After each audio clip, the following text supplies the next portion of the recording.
So welcome, Svagatam, Namaskar. Thank you. My name is Erin Reese, and I am from San Francisco, California, USA. Mera naam Erin hai, and that is about the extent of the Hindi that you'll hear from me today. I am so honored to be here today as your Master of Ceremonies on this very special day, May 25th, 2017, to celebrate the 100th birthday of our beloved Guruji, Raméše Balsekara.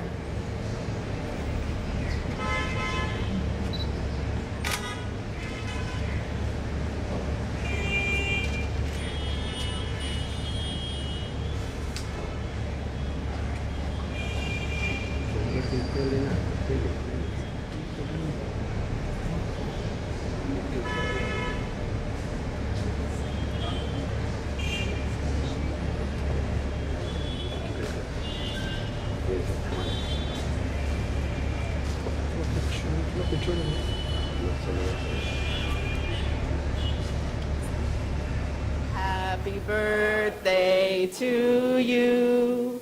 Happy birthday to you. Happy birthday, dear Guruji. Happy birthday to you.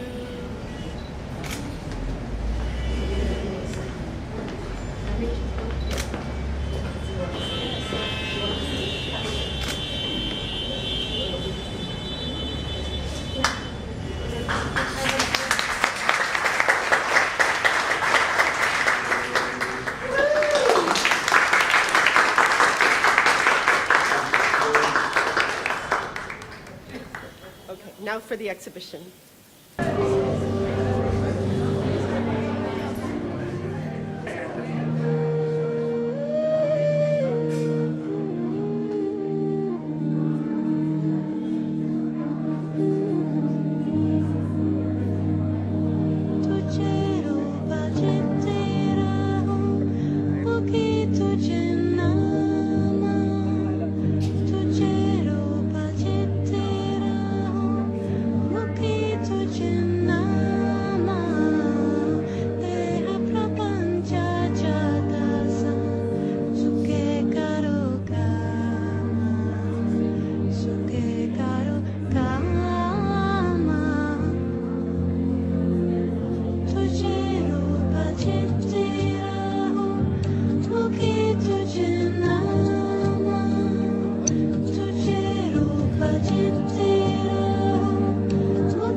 Welcome back, everyone.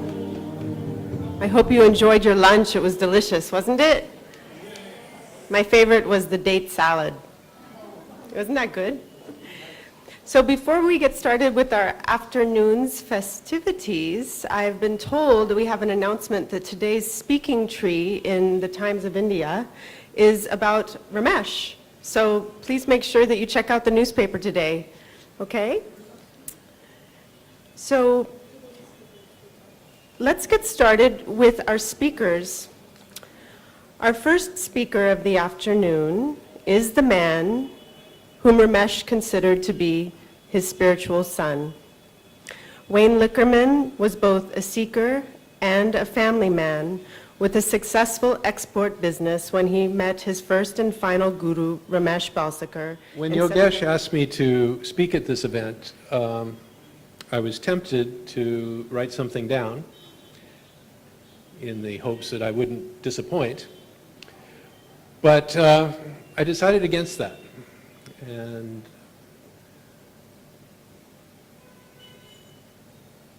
I really just want to talk to you about my experience of Ramesh and what he meant to me, what happened to me as a result of having met him.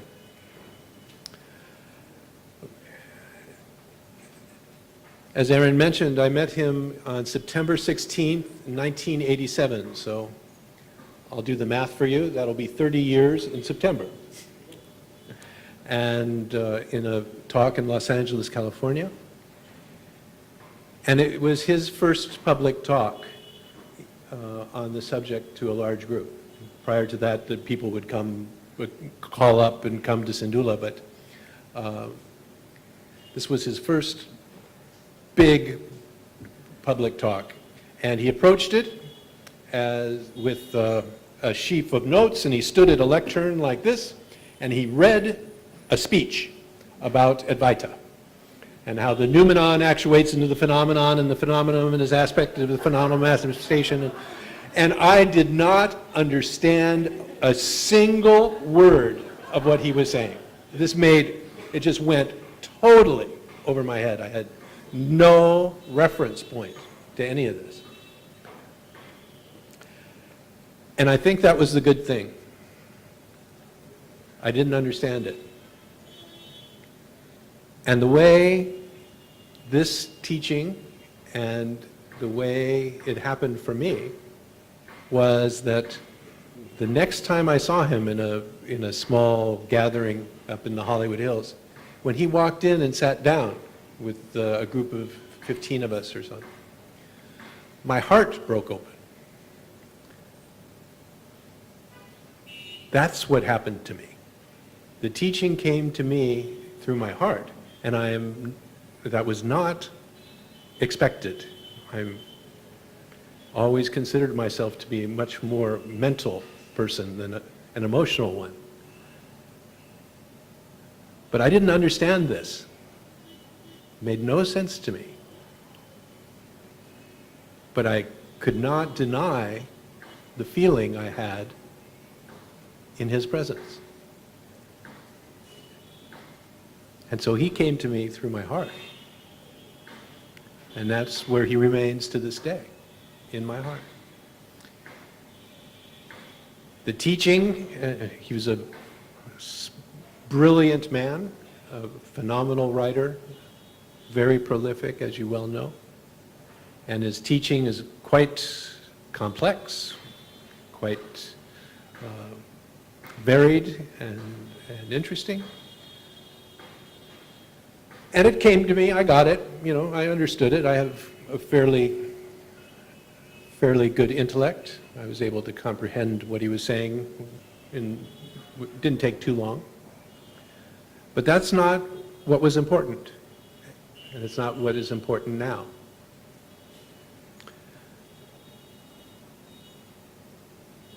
Through my heart opening, I felt that which he was pointing to. Because all of these concepts that he uses, that I use, other teachers use, all of those concepts are only pointers.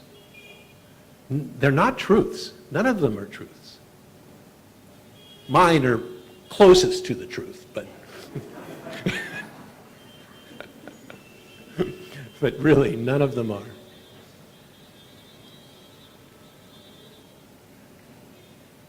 But in that expansion that came with my heart opening, I felt it. I felt what he was pointing to. That unity that we are, that everything is. I felt it. I knew it was true. I couldn't even say what it was, but I knew it. I knew it in the deepest, most meaningful part of me. And that's how this truth came to me. Not through my intellect, not through my mind, but through my heart. And I know some of you, I've known some of you for many years, and I know many of you have shared the same feeling, same experience of being deeply and passionately connected to this man.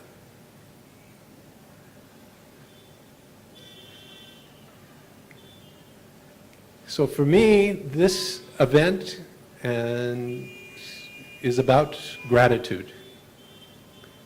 I am so incredibly grateful to have been given the opportunity to know Ramesh.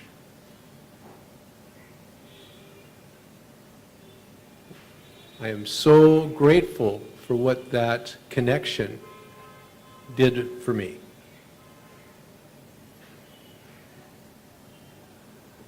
Because it did not suddenly give me all kinds of extraordinary powers, I'm afraid. It did not even make me a nicer person, which my wife is very sad about. But what it did give me is the most precious gift of all, and that is to be at peace. To be at peace with who I am, with what I am, with how the world is, in all of its chaos, in all of my chaos, in all of its ugliness, and all of my ugliness, in all of its beauty, and in all of my beauty. There is an acceptance that how things are could not be otherwise. And that's the greatest gift. That is the peace that surpasses all understanding. And it came as a gift. I didn't earn it with my diligent efforts, with my practice, I didn't earn it at all. It was grace. Pure and simple. The grace of the Guru. And for me, the Guru is personified in this man. And I'm so glad, I'm so grateful to have that experience, to have the Guru personified in human form.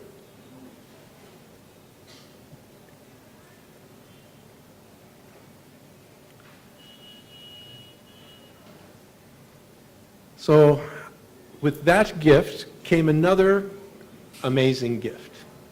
And this one is personal. I was introduced to the Balsekara family, and who warmly took me in.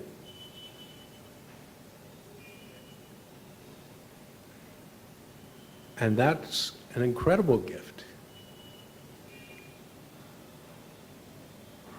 To come from the other side of the world, a totally different experience, a different culture, and to be immersed into this family and into this life that was here. It was extraordinary. So Ramesh's love extended beyond himself to his family as well, and from his family as well. And through him, I got to know many of you. And our lives, to varying degrees, have intertwined over these years. So there's an incredible richness that happened as a result, we can say, of my having walked into that room nearly 30 years ago in a way I could have never predicted. And I certainly could never have designed it. You know, we often hear about, setting intentions and making your life the way that you think it should be. If I had made my life the way I thought it should be, if I had that power, I wouldn't have had a tenth of the grace that I have today, a tenth of the beauty that I experience today. This is truly a gift. It is a gift to be here with you. It is a gift to be part of this, to have been given this teaching, to carry around the world, and make little deposits here and there.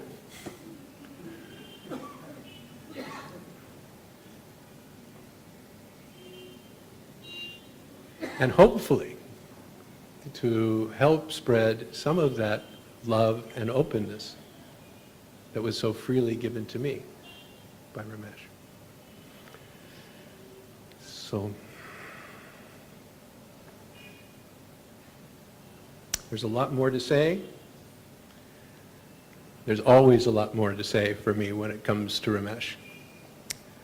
But I don't think I'm going to say it. Not right now, anyway. There's a lot of other people here whose lives have been profoundly touched, like mine, and I'd like to hear from some of them. Tanya Balsekara. It's not very correct to say that I led Ramesh to Maharaj. The truth is, one day after Ramesh had retired, we read an article in the Mountain Path about Maharaj and his book, I Am That. When Ramesh read that book, he asked me to go and see Maharaj to see if he was really that good.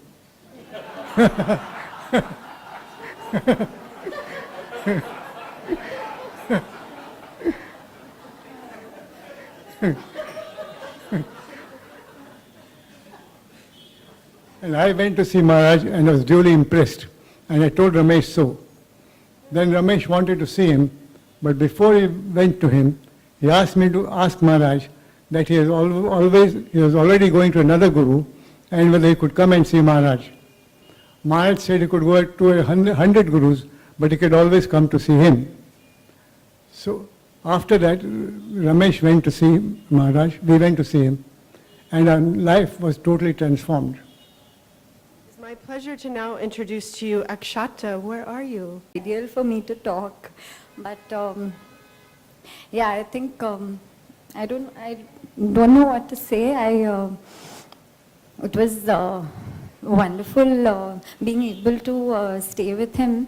Happened completely by chance. Rashad and I were coming back to Bombay, and we were trying to figure out where to stay, and he said, why don't you ask him if you can stay with us? And Rashad was quite happy. I mean, he still says that he's got this family and it's the best gift he's ever got. So we moved in with them, and I think it's the best thing that ever happened for him to be able to see my kids.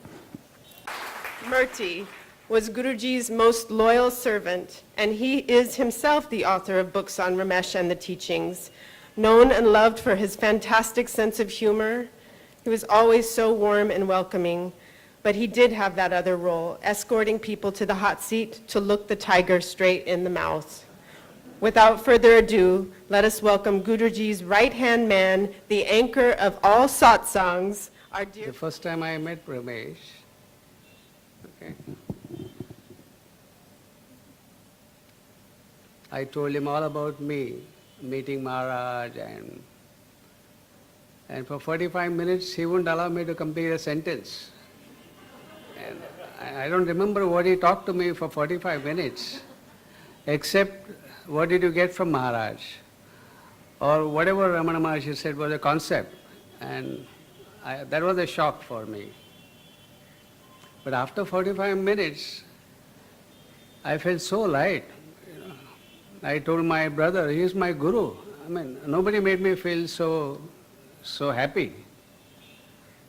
And that's how the long journey started with my guru. I got his number and I telephoned him and I said, do you give talks or lectures or do you teach anywhere?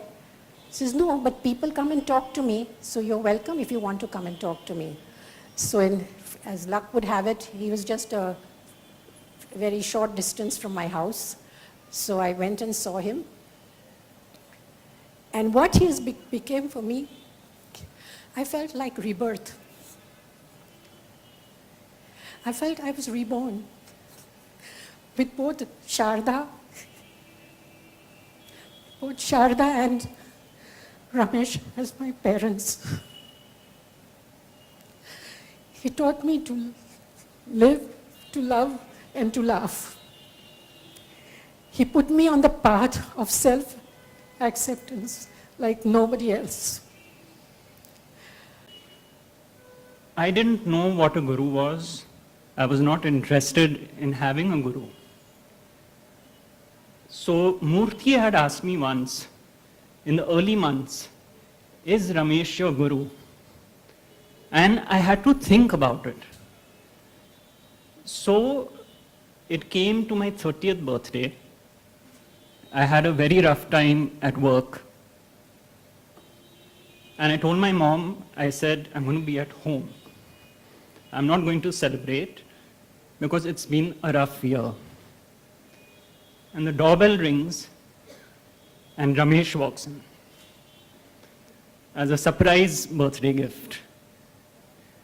So I was asked, what did you feel when Ramesh walked in?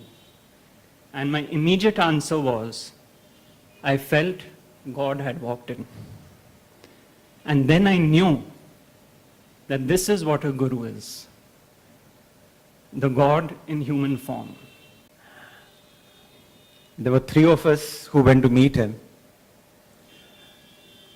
And he asked me if I had a question. So I started off with a question. I said that when I sit down to do Vipassana, and after that moment, an amazing thing happened.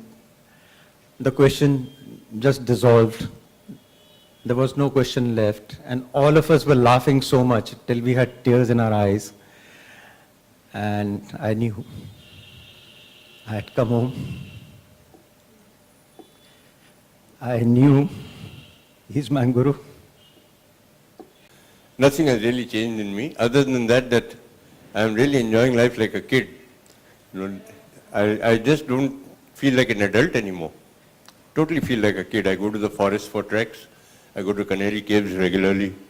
And in the monsoon, I'll go and swim in the river. I was finally home. I had found home. And Ramesh had brought that moment to me. When I came to see Ramesh, my head felt like it was in the tiger's mouth. I had a business problem to face. And I asked Rameshji, how does your concept work in business? And his eyes lit up, and you know, it was a question he loved answering because he was so practical as a guru. You know, whatever advice he gave was meant to work. So the advice I got from him totally freed me up. You know, do what you need to do in the moment. You're not the doer. So these words, you know, it's a beautiful journey. And I have been blessed to know a lot of gurus, a lot of masters, living ones as well. But, you know, somehow when I'm faced with an issue, what pops up is what I learned from Ramesh. With him for 3 months. For 3 months I fought with Ramesh because as much as I wanted to accept his teaching, I could not because he was taking everything away. He was leaving me with nothing. On one hand, he was taking all my achievements away. On the other hand, he was taking all my pain away. He was taking all my anger against people who had hurt me. And, you know, he wasn't even leaving me with self-pity. He was leaving me with nothing at all. I couldn't accept it. So I wanted to prove him wrong. I really wanted to prove him wrong. So he would make a fool out of me. You know, I would try to prove him wrong. He would just, I'd go back home, do research, come back to try and prove him wrong. Again, he would with a feather tickle me and completely demolish me.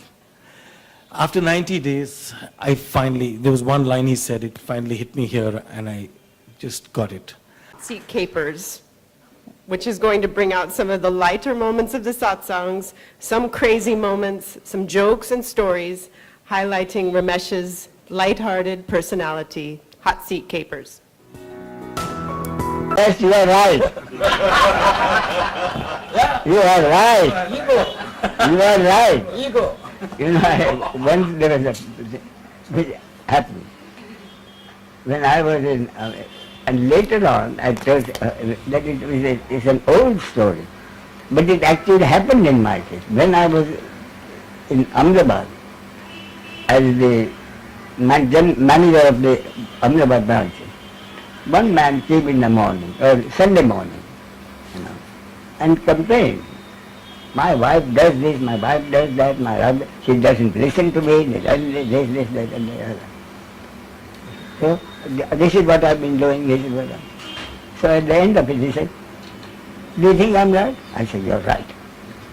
Then she went away, and another half an hour later, the wife came. And she said, this is my husband does, this is such a bad man, he does this, that. And this is what I've been doing. Do you think I'm right? I said, you're right. My wife in the kitchen was listening to this.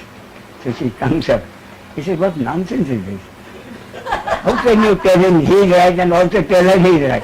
I said, you are right.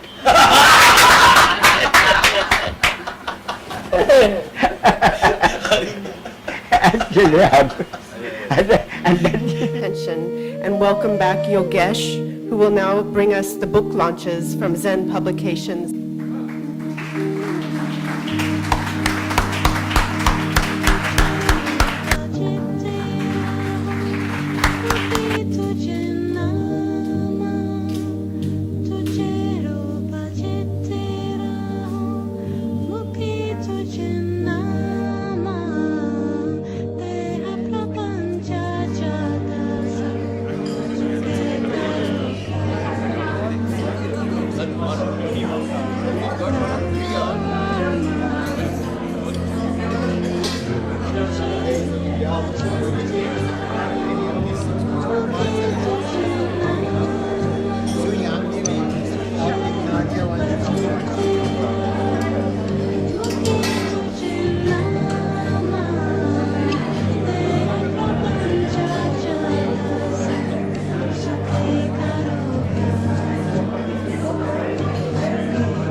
So now we are going to have our Sufi singing with musician, educator, and composer, Shruti Vishwanath.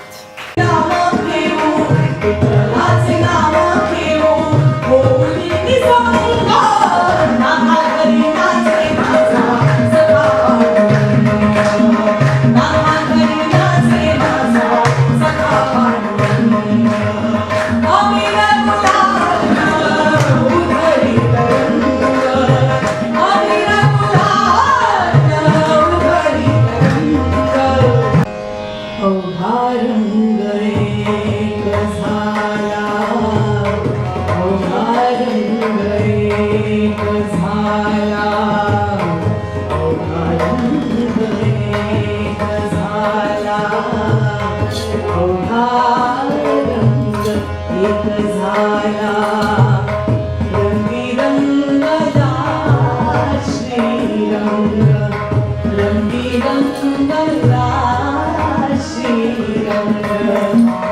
We offer the deepest bow of gratitude, humility, and eternal thanks and pranam to our Guru, our sage, and our master, Raméše Balsekara, for giving us everything and absolutely nothing.